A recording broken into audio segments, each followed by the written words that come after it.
एक गरीब किसान की कहानी। प्रस्तावना। धरती पर जीवन की उत्कृष्टता उसकी संतुलित प्रकृति, सुंदर वातावरण और सर्वांगीण विकास से आती है। इस प्रकृति के संगम पर निवास करने वाले किसान, जो धरती को खेती बाड़ी से जीने वाले होते हैं, उनका जीवन अपने आप में एक संगीत की तरह है। हालांकि वे अक्सर समाज में भूमिहीनता के कारण अपने अधिकारों के लिए लड़ने के लिए मजबूर होते हैं। यह एक ऐसी कहानी है, एक ऐसे गरीब किसान की, जिसका साहस और समर्पण उसे सफलता की ऊंचाइयों तक पहुंचाता है। प्रथम भाग। संक्षिप्त परिचय। एक छोटे से गांव में रहने वाला रामू नामक युवक एक गरीब किसान था। वह अपने पिता के साथ मिलकर खेती करने का काम करता था। धैर्य और मेहनती होने के कारण उसके पिताजी और गांव के लोग उसे बहुत प्रेम करते थे। लेकिन रामू के मन में अपने परिवार के उच्च संस्कारों को बढ़ाने का सपना था। वह बचपन से ही शिक्षा में दिलचस्प रहा था, लेकिन उसके पास इतने संसाधन नहीं थे जो उसे अधिक शिक्षा के लिए जाने देते। द्वितीय भाग। शिक्षा के संघर्ष। जब रामू बड़े हो गए, उसने शिक्षा के लिए अपने पिताजी से विनती की, परंतु धार्मिक और सांस्कृतिक संस्कारों के कारण उन्होंने रामू को बिल्कुल भी शिक्षा के लिए भेजने से इनकार कर दिया।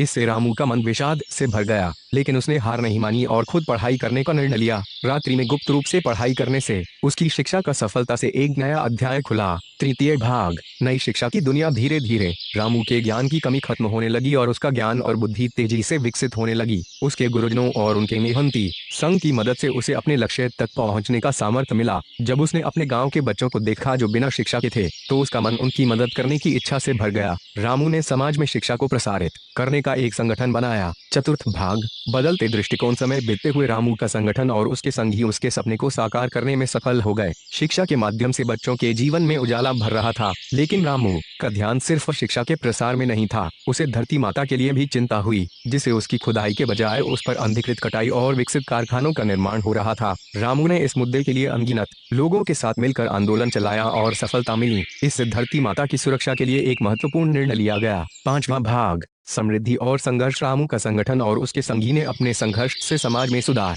का बड़ा योगदान दिया। धीरे धीरे गांव में शिक्षा की स्थिति सुधारने लगी, लेकिन रामू का मन अपने सपनों के लिए खेती के क्षेत्र में भी कुछ करने को तैयार नहीं था। उसे खेती के क्षेत्र में अधिक तकनीकी ज्ञान और सुधारों की जरूरत महसूस होने लगी। इसलिए उसने अन्य तकनीकी विद्यालयों में जाकर खेती के क्षेत्र में नए और स्वयं चालित उपकरणों का अध्ययन किया। छठा भाग। उच्चतम सफलता। रामू ने अपनी मेहनत और समर्पण से खेती के क्षेत्र में नए सुधार और तकनीकों का उपयोग करते हुए अपने खेतों में एक आधुनिकीकरण कर दिया। वह अब अपने खेतों में अधिक उत्पादन प्राप्त करने में समर्थ हो गया था और उसकी आर्थिक स्थिति में सुधार हुआ। इसी बीच उसके शिक्षा संघ का भी प्रचंड विकास हुआ और अब उसके पास अपने सपनों को पूरा करने के लिए पर्याप्त धन था। रामू ने इस धन का उपयोग अपने गांव की समृद्धिकरण के लिए किया और उसकी खेती व्यवसाय को और बढ़ावा दिया। उसके सपने नहीं, बल्कि उसकी मेहनत और समर्पण के फलस्वरूप उसके गांव में भी अब समृद्धिकरण की राह खुल गई। सातवां भाग। खुशियों का सफर। रामू ने खुद को अपने सपनों और समर्थन के दम पर एक गरीब किसान से एक सफल उद्यमी बना दिया। उसके संघ के साथी भी उसके साथ सामर्थ्य से साथी बन गए और अब उसके संघ ने अन्य गरीब बच्चों को शिक्षा के माध्यम से समृद्धि की राह दिखाई।